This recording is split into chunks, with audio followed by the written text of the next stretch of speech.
Hello, good afternoon, everyone. I'm sorry I can't be with you guys there today, but Ma'am Jo actually invited me over, and I would be honored to really be there in person with you guys today. But I really do have work on Saturday afternoons, and so she made a way for me not to miss on this by telling me that I could submit a 15-minute video for you guys. And this is pretty cool because it's my first time to try and do something like this. So, hi guys, my name is John. You can also call me Fiel. And I'm a life coach. I'm a study coach. I specialize in executive functioning uh, intervention. So I teach study skills. I break down stuff, particularly for college students and high school students, and I also look at aspects of their life and see how they could better cope with it in spite of any difficulties, associated with neurodevelopmental and mental health conditions like ADHD or autism spectrum disorder or and things like that. But before that, I just want to acknowledge Ma'am Jo especially uh, for uh, for allowing me to do this, for being here. I'd like to acknowledge Sir Pong for always being there for the adults. I appreciate you. We've been working together for a long time, and this is the first submission I've had in a lot of years here in the society. So, speaking of that, before I get to the actual thing that I want to tell you guys about, just a bit of background on myself. Um, I'm a person with ADHD as well. I'm diagnosed with a combined type ADHD. I became a member in the ADHD Society, I think in '09 or 2010. I'm not quite sure. And then I became part of the uh, board of trustees for about 4 years. And one of the first things we did uh, when I became part of the board of trustees was to establish the adult support group. So I'm very happy to see you guys healthy and such. There were a few things there that a few concerns of mine that were there back then. But when I saw you guys just a few times, and the productivity and the kind of heights and the feedback that I've been getting from so many people, I'm happy that you guys are where you are right now, and I'm honored to just be able to talk to you guys today. So, well, this is my background with the ADHD Society, and I'm married to somebody who was also diagnosed with ADHD. So that in itself is probably a topic for another day. And her name is Julian Nido, and she's an occupational therapist. So she covers the childhood areas while I cover teens and young adults.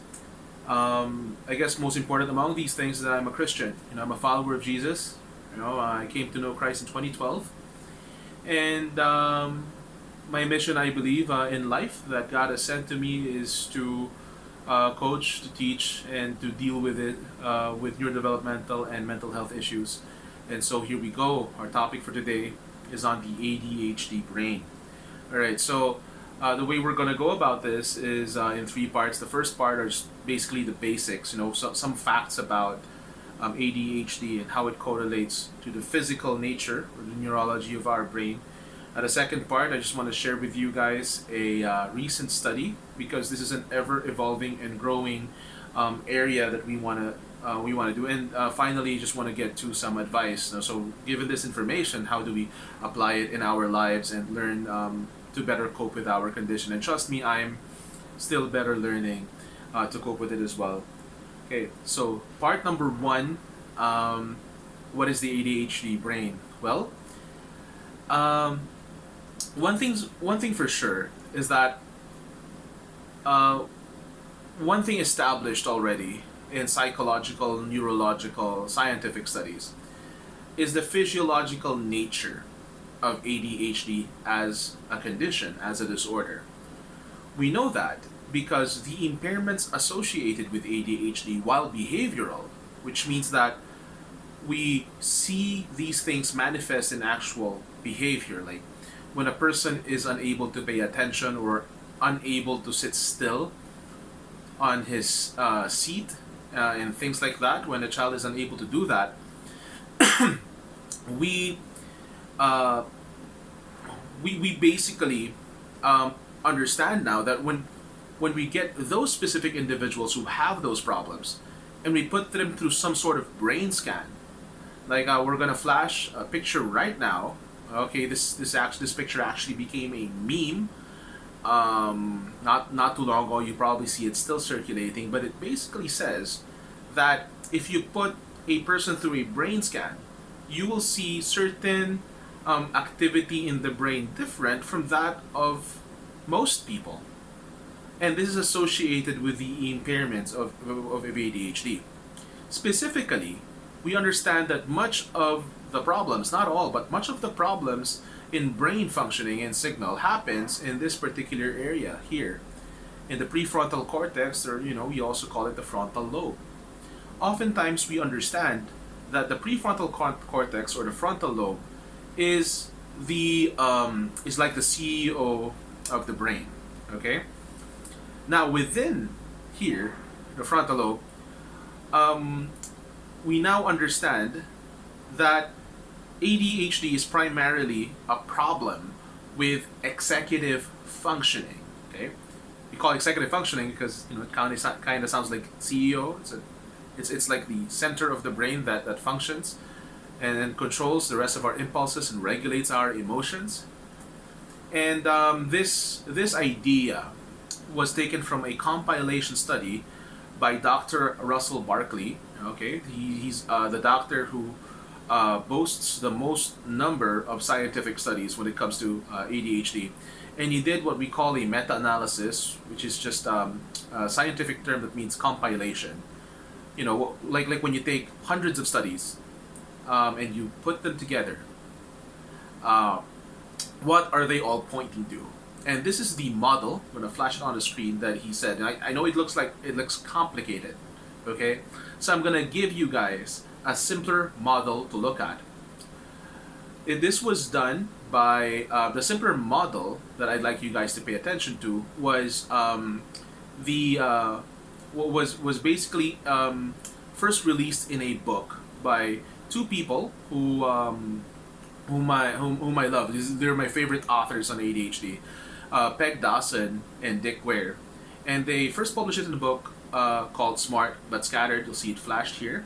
Okay, and in Smart But Scattered, they basically specified that the impairment in executive functioning can be summarized into 11 different executive skills. Okay, and these are the 11 that you would see here. Okay, so the response inhibition is another word. We could say that it's another word for impulse control.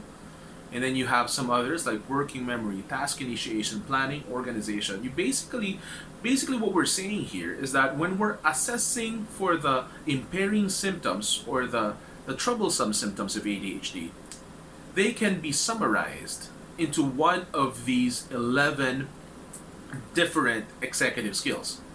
Okay? So in other words, if you have ADHD, you're gonna have trouble with at least a few of these items. Okay? If your trouble has nothing to do with these items, then there is a good chance that the trouble you may be encountering in life might not be pertaining to ADHD or these abnormal brain patterns that are happening in your head. Okay? So, concerning this as well, okay, speaking of brain patterns that happen in the head, the main concern that we have, like there are chemicals in the brain that are responsible for certain activities that we have. So some examples of these neurotransmitters include norepinephrine or adrenaline, which you guys probably already know what that does. Another example would be oxytocin, which is like the bonding hormone, right? Like when a mother and a child, they bond, they usually there's a release of oxytocin which makes them bond, like have this bond like no other.